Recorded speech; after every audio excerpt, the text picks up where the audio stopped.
क्या है transformer? What is a transformer? How does it work?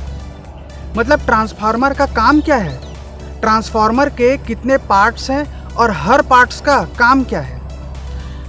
Power transformer, distribution transformer, इस तरह से कई तरह के ट्रांसफार्मर। क्या हर ट्रांसफार्मर का कंस्ट्रक्शन अलग अलग है? क्या हर ट्रांसफार्मर का काम अलग अलग है? यदि आप इलेक्ट्रिकल फील्ड से हैं तो आपको ये वीडियो पूरा देखना चाहिए, क्योंकि आज हम आपको 33 to 11 किलोवाट एक सबस्टेशन में लेकर चलेंगे, जहां 5 MVA और 3.5 MVA के 2 पावर ट्रांसफार्मर हैं, जिसको मैं थ्योरेटिकल कंसेप्ट के साथ प्रैक्टिकली आपको फील्ड में दिखाऊंगा, जिससे आपको इंडस्ट्रियल फीलिंग होगा।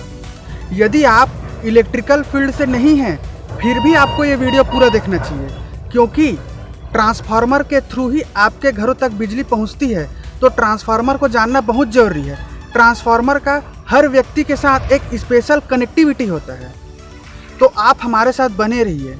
चलिए शुरू करते हैं। नमस्कार दोस्तों, मैं धनंजय गिरी गोस्वामी, आप सभी का हमारे चैनल इंजीनियर्स गुरु में हार्दिक स्वागत है।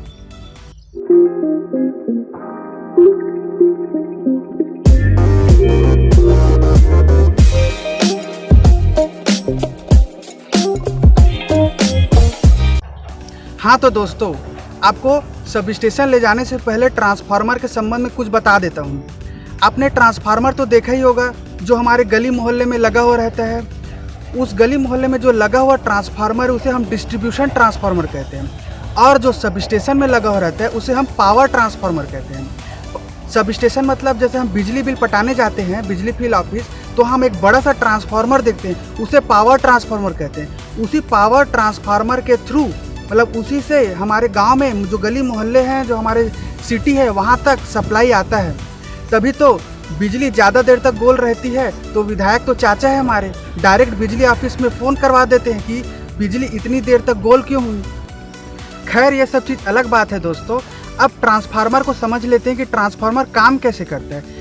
ट्रांसफार्मर एनर्जी को ट्रांसफ़र करता है, मतलब प्राइमरी साइड से एनर्जी को लेता है और वो सेकेंडरी साइड में ट्रांसफ़र कर देता है। ये बिल्कुल ऐसे काम करता है जैसे हमें कुछ चिट्ठी यदि कहीं भेजना है दूसरे जगह में, तो हम अपने जो पास में जो पोस्ट ऑफिस है वहाँ जमा कर देते हैं, और वो पोस्ट ऑफिस वाला उस चिट्ठी को ले जाकर जहाँ भेजना है उसके पास में उसको सेंड कर देता है। फिर वो जो जहाँ भेजना है उसके पास वाला पोस्ट ऑफिस वाला जहाँ भेजना है वहाँ पहुँचा देता है। मतलब ओवरऑल जैसे जो हमारा जो चिट्ठी पहुँचा, उसी तरह जो इलेक्ट्रिकल एनर्जी है, जहाँ जनरेट होता है इलेक्ट्रिकल एनर्जी, मतलब जो विद्युत है जहाँ जनरेट होता है, वहाँ से ट्रांसफार्मर के थ्रू होते हुए, सब स्टेशन से होते हुए हमारे घरों तक पहुँचती है। तो ट्रांसफार्मर का सब स्टेशन में बहुत ही अहम भूमिका निभाता है। हमारे भारत में जो फ्रीक्वेंसी है उसे 50 हर्ट्ज में सेट कर दिया गया। मतलब जो इलेक्ट्रिकल एनर्जी है, जो विद्युत ऊर्जा है, वो 50 हर्ट्ज में ही जनरेट होता है, और पूरे ट्रांसमिशन और डिस्ट्रीब्यूशन में ही 50 हर्ट्ज को ही मेंटेन किया जाता है।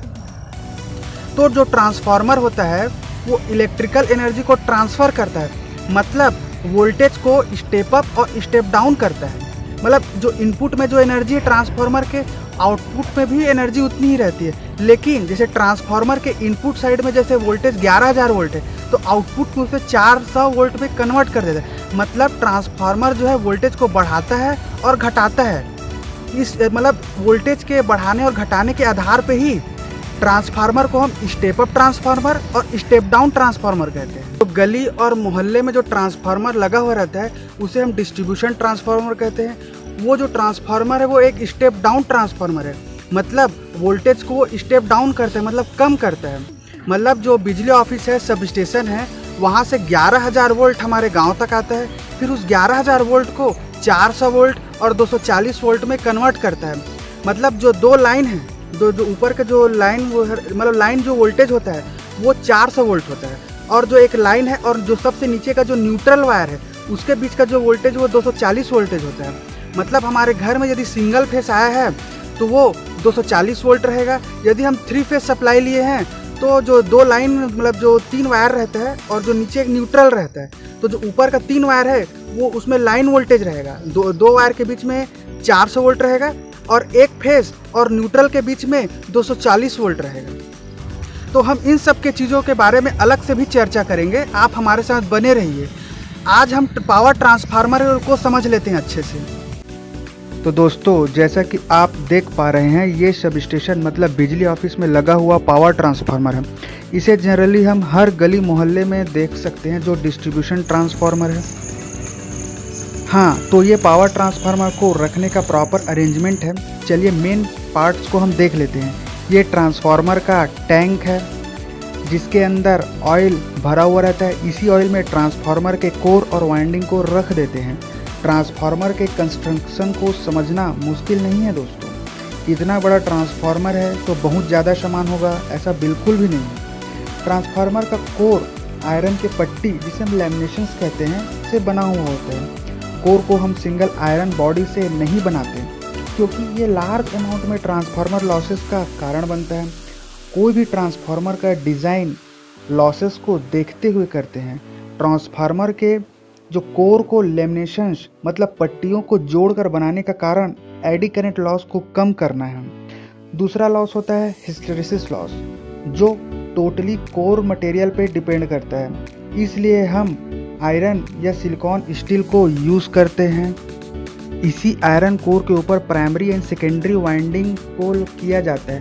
कोर और वाइंडिंग को समझने के लिए हम लकड़ी के चारपाई, जिसे देसी खाट भी कहते हैं, उससे हम कंपैरिजन कर देते हैं। जैसे चारपाई में लकड़ी का फ्रेम होता है, जिसके ऊपर रस्सी को हम बांध देते हैं, उसी तरह ट्रांसफार्मर में होता है। ट्रांसफार्मर के आयरन कोर के ऊपर जो कॉपर का कंडक्टर होता है, उसको लपेट देते हैं। उसी को हम प्राइमरी और सेकेंडरी वाइंडिंग कहते हैं। लेकिन ट्रांसफार्मर के केस में थोड़ा अलग होता है।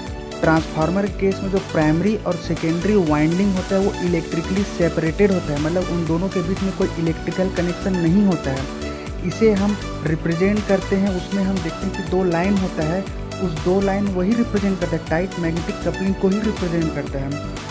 ट्रांसफार्मर में ऑयल डाला जाता है, जो इंसुलेशन का काम भी करता है तथा कूलिंग में भी काम आता है। लोडिंग कंडीशन में ट्रांसफार्मर का कोर एंड वाइंडिंग गर्म हो जाता है, तब ऑयल उस हीट को एब्जॉर्ब करता है। आप देख पा रहे हैं कि जिसमें एक डिस्ट्रीब्यूशन ट्रांसफार्मर है, उसमें ऑयल को डाला जा रहा है। तो इस तरह से ट्रांसफार्मर के टैंक, कोर, वाइंडिंग और ऑयल के बारे में हम समझ चुके हैं। अब चलते हैं नेक्स्ट पार्ट्स, जो कि कंजर्वेटर है। ये भी एक टैंक ही है, जो ड्रम के आकार का होता है। इसमें आधा लेवल तक ऑयल भरा हुआ रहता है। जैसे कि आप देख पा रहे हैं कि ये कंजर्वेटर है। एक्चुअली क्या होता है, ट्रांसफार्मर भी श्वास लेता है। जैसे कि मनुष्य ब्रीदिंग इन ब्रीद आउट करता है, मतलब श्वास लेता है, उसी तरह ट्रांसफार्मर भी लोडिंग कंडीशन में श्वास लेता है। जब ट्रांसफार्मर में लोड बढ़ता है तो ट्रांसफार्मर का कोर एंड वाइंडिंग गर्म हो जाता है, तब ऑयल भी गर्म होता है और ऑयल फैलता है, तब ऑयल कंजर्वेटर में जाता है। कंजर्वेटर एंड ट्रांसफार्मर का टैंक आपस में कनेक्टेड होता है। जब लोड कम होता है तब ऑयल कम गर्म होता है, तब कंजर्वेटर से ऑयल ट्रांसफार्मर के टैंक में चले जाता है। आप अपने में ही लेकर देखिए दोस्तों, जब आपके ऊपर लोड मतलब भार ज़्यादा होगा तो दिमाग गर्म होता है ना, बस उसी तरह ट्रांसफार्मर के साथ भी ही होता है। अब चलिए दोस्तों देखते हैं ब्रीदर के बारे में। ये ब्रीदर है, जिससे ट्रांसफार्मर श्वास लेता है। इसके अंदर सिलिका जेल भरा हुआ रहता है। ये सिलिका जेल श्वास लेने के दौरान हवा की जो नमी होती है उसे सोख लेता है। ये ज़रूरी भी है दोस्तों, ताकि ऑयल में नमी न जा सके। ये ऑयल के इंसुलेशन को ख़राब कर देता है। ये जो ब्रीदर होता है वो कंजर्वेटर के साथ कनेक्टेड होता है, जैसे कि आप देख पा रहे हैं। चलिए दोस्तों, अब बकोज रिले के बारे में देखते हैं कि एक्चुअली में है क्या चीज़। बकोज रिले है वो ट्रांसफार्मर के जो मेन टैंक है और कंजर्वेटर, उन दोनों के बीच में होता है। जैसा कि आप देख पा रहे हैं, ये रिले फुली मैकेनिकली ऑपरेटेड होता है। इसमें मरकरी मतलब पारा भरा हुआ रहता है। जब ट्रांसफार्मर टैंक में ऑयल ज़्यादा गर्म हो जाता है तब गैस बनती है। वो गैस उस मरकरी पारा को स्विच ऑपरेट करने के लिए कहता है। दो स्विच होता है जनरली, और दोनों जगह पारा भरा हुआ रहता है। एक स्विच अलार्म के लिए और दूसरा सर्किट ब्रेकर के लिए होता है। जब ट्रांसफार्मर में फॉल्ट आता है तो जो बकोज रिले है उस फॉल्ट को सेंस कर लेता है और अलार्म को बजा देता है, तथा जो दूसरा स्विच है वो सर्किट ब्रेकर को ओपन कर देता है। इस तरह इस बकोज रिले के कारण हमारा ट्रांसफार्मर डैमेज होने से बच जाता है। चलिए दोस्तों, अब कूलिंग फिन्स मतलब रेडिएटर के बारे में समझ लेते हैं कि एक्चुअली में है क्या चीज़ और ये काम कैसे करता है। ये जो कूलिंग फिन्स है ये ट्रांसफार्मर के बाहर टैंक से जुड़ा हुआ होता है। ये पतली ट्यूब्स होती हैं जिसका यूज़ ऑयल को ठंडा करने के लिए किया जाता है ताकि ट्रांसफार्मर का टेम्परेचर मेंटेन रहे। गर्म होता है तो ऑयल टैंक के ऊपरी भाग में जाता है, फिर वहाँ से इन नलियों में फैल जाता है। और आप जानते हैं कि यदि गर्म चीज़ को हवा में फैला दिया जाता है तो कुछ हद तक वो चीज़ ठंडा हो जाता है। बस यही कंसेप्ट यहाँ पर भी अप्लाई होता है और ट्रांसफार्मर का जो टेम्परेचर है वो मेंटेन रहता है।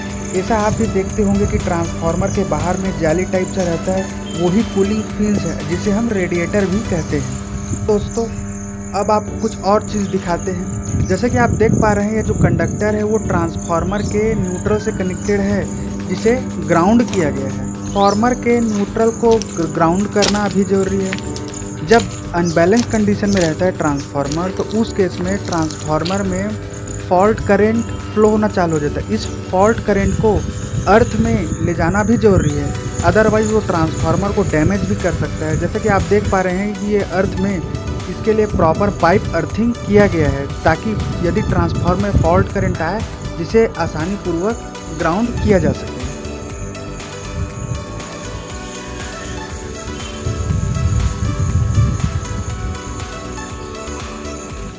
तो चलिए दोस्तों, आप सभी को मैं अभी तक जितना बताया उसको मैं एक ओवरव्यू के तौर पे आपको बता दूं जिससे आपकी अंडरस्टैंडिंग और बढ़ जाएगी।